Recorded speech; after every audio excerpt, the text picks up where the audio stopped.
আসসালামু আলাইকুম রহমতুল্লাহ। প্রিয় বন্ধুগণ, কেমন আছেন? আশা করি সকলে ভালো আছেন। যে যেখান থেকে ভিডিওটি দেখছেন সকলকে জানাই আন্তরিক মোবারকবাদ।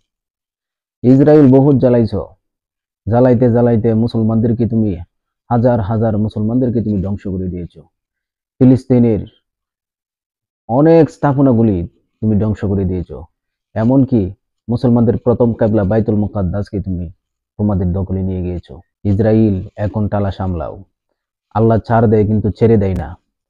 প্রিয় বন্ধুগণ, গোটা বিশ্ব চমকে গেছে। ইসরায়েলের দৌড় শুরু হয়ে গেছে। নেতানিয়াহুর কান্না শুরু হয়ে গেছে। হায় রে, কি করলাম! ইরান ধরে না ধরে না, এখন এমন ভাবে দৌড়ছে, দিন আর রাত নাই, 24 ঘন্টায় ইরানের আক্রমণ ইসরায়েলের চলছে। ইসরায়েলকে যে ইরান এভাবে ধরবো ইসরায়েল কল্পনাও করে নাই।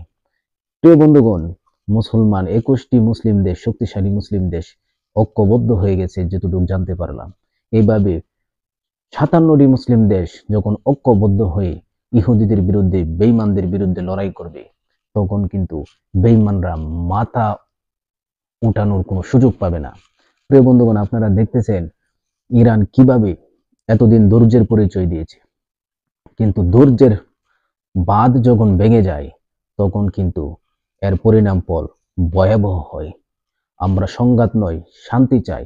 মুসলমান কখনো সংঘাতে বিশ্বাসী নয়, কিন্তু মুসলমান ধৈর্যের পরিচয় দিয়েছে, ইরান ধৈর্যের পরিচয় দিয়েছে, ফিলিস্তিন ধৈর্যের পরিচয় দিয়েছে, মুসলিম দেশগুলা ধৈর্যের পরিচয় দিয়েছে, কিন্তু এখন ধৈর্যের বাঁধ ভেঙে গিয়েছে। তাই এখন সারা বিশ্বের মুসলিম ঐক্যবদ্ধ হওয়ার সম্ভাবনা দেখছি। প্রিয় বন্ধুগণ, আল্লাহর কাছে দোয়া করি, আল্লাহ আমরা সেই দিনটা দেখার জন্যই আপনার কাছে প্রার্থনা করে আসছি। যে দিনটা এখন আমরা দেখতেছি, সেই দিনটার জন্যই অপেক্ষমান ছিল কোটি কোটি মুসলমান।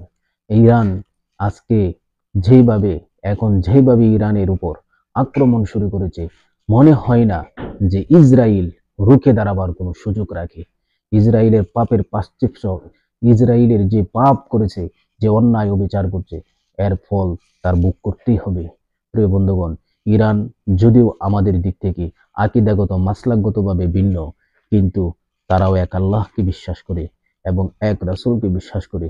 তাই আমাদের মূল দিক দিয়ে তাদের সাথে কোনো সংঘাত নয়, ইমানের দিক দিয়ে আমরা সবাই এক মুসলমান ভাই ভাই। আজকে ইরানকে যারা ইরানকে যারা দুর্বল মনে করছিল, ইরানকে যারা আহ, দুর্বল মনে করছিল, আজকে তাকিয়ে দেখো, ফিলিস্তিনের, ইসরায়েলের নেতানিয়াহুর গুম হারাম হয়ে গেছে। নেতানিয়াহুর গুম হারাম হয়ে গেছে। তার সাথে যুব ডোনাল্ড ট্রাম্পেরও গুম হারাম হয়ে গেছে।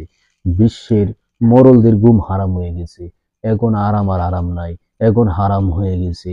ইরান এমন চমক দেখাইছে, যেই চমকে গোটা বিশ্বের বেঈমানদের অন্তরে কাঁপুনি শুরু হয়ে গেছে। এইভাবে গোটা বিশ্বের মুসলিম দেশগুলা ঐক্যবদ্ধ হয়ে যাবে, ইরানের সাথে ঐক্যবদ্ধ হয়ে এই বেঈমানদের বিরুদ্ধে লড়াই করবে। এটাই হলো মুসলমানদের একটি পরিবেশ। মুসলমানরা প্রথমে এগিয়ে গিয়ে দ্বন্দ্বে জড়ায় না, কিন্তু দ্বন্দ্বে যখন গাড়ির উপর উঠে আসে তখন কিন্তু আর ছাড় দেয় না।